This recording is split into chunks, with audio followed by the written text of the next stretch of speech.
Yeah, hi everyone, this is SportsReplays here. So I've actually gone up quite a lot of ranks in the last few weeks, which has been great. Got a score of 1,946 this week. Not too bad. So I'm happy I've done well the last month or so. I've really gone up the ranks. I was at 50,000 just over a month ago. So I'm pretty happy with that. It's probably a little bit too late. But it's always good to make a bit of a charge. And this is pretty much how I went this week with the players. So you've got Clark 145, which was great. Happy with him.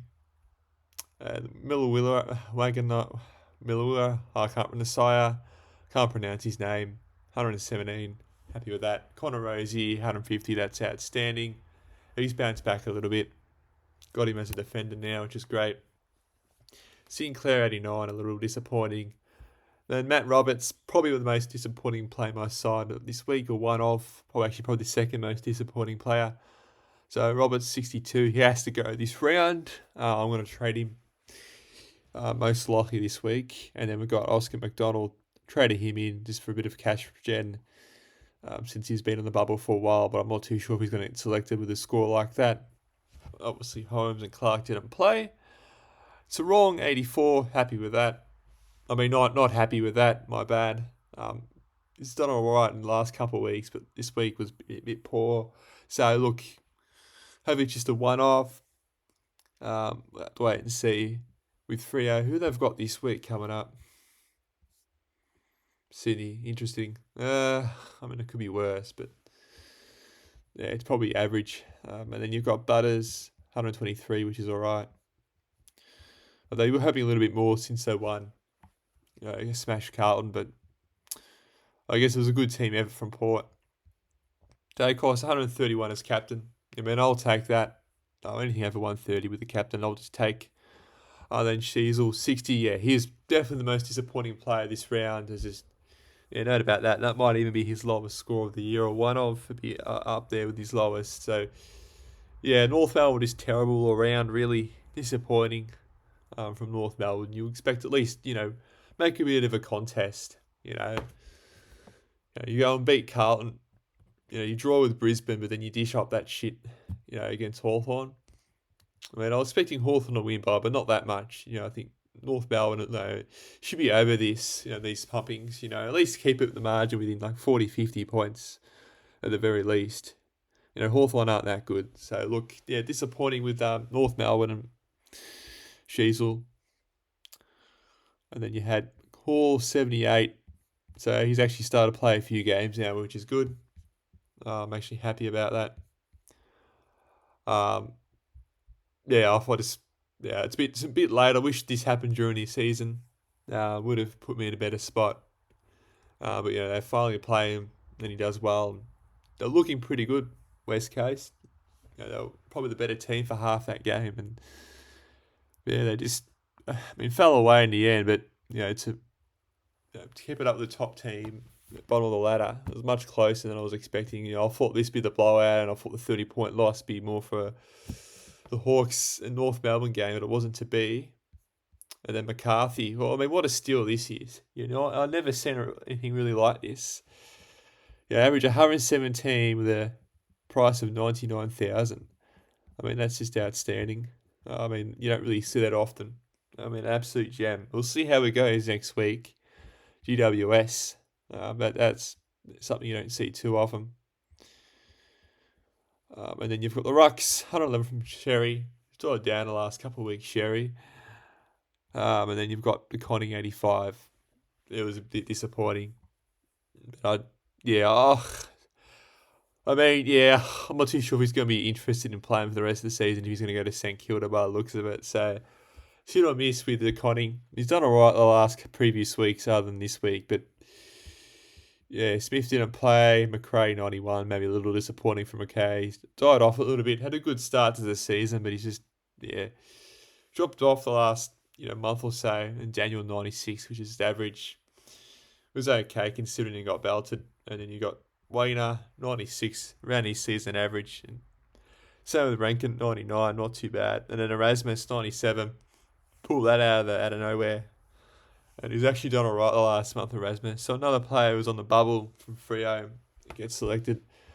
And that's really sums up the last couple of rounds. Some of these rookies that were sort of on the fence, they were starting to play a little bit later than what I wanted. I was hoping they had a month or 2 months ago, like Erasmus, McDonald, and Hall were playing. But now they're playing. I hold on to them, which is sort of benefit and help my side the last couple of weeks.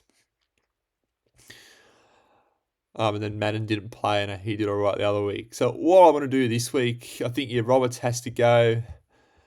I'll probably give Zach Johnson, another week if he is selected. There's quite a lot of injuries at Essendon, so if Zach Johnson does play, hold him for another week, get that extra cash rise, and if you can get up to 250, that'd be great. Ideally, then trade him to a Bontempelli, someone like that. That's what I'm planning to do.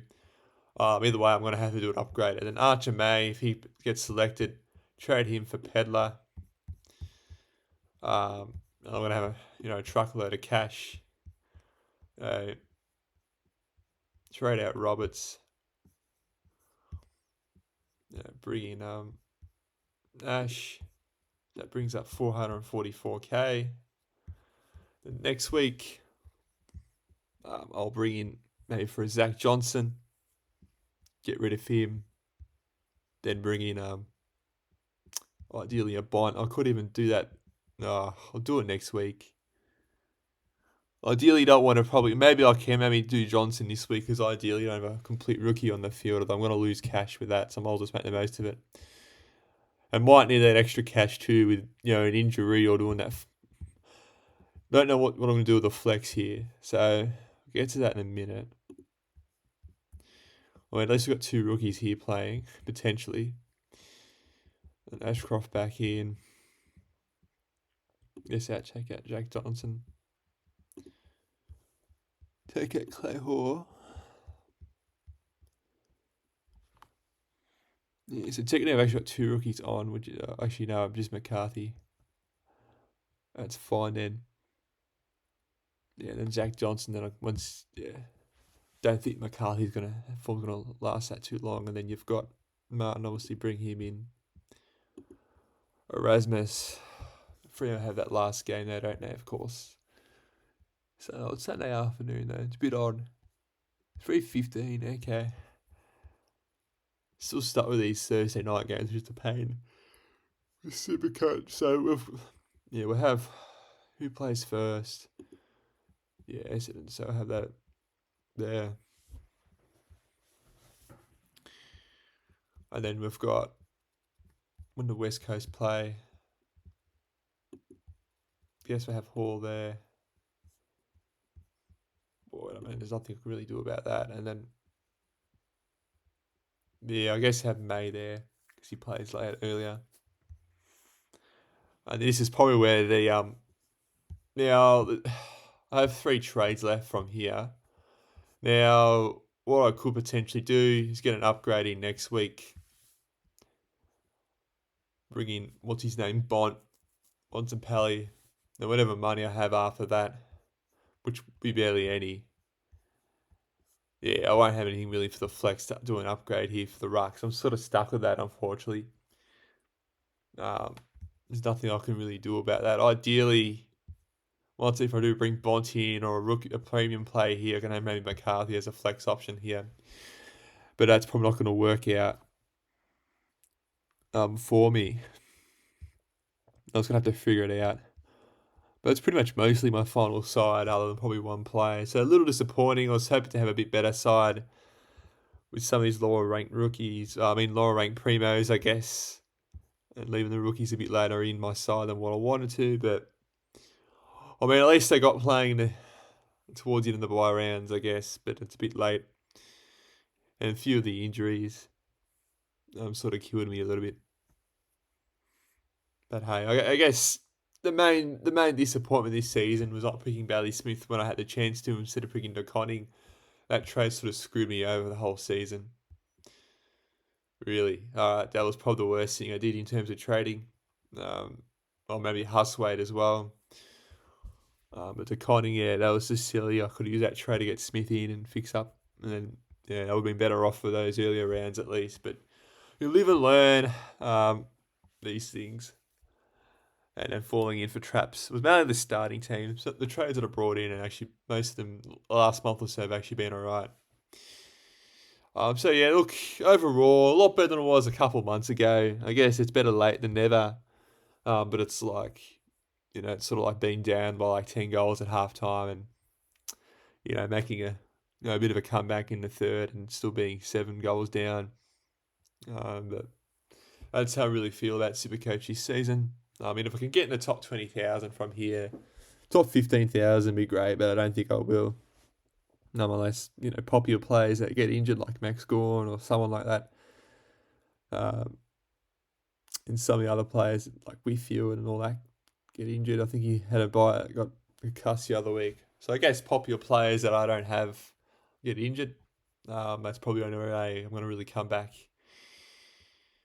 well and truly. But yeah, look, I guess that's pretty much it. Hopefully you had a good week and you have a good weekend.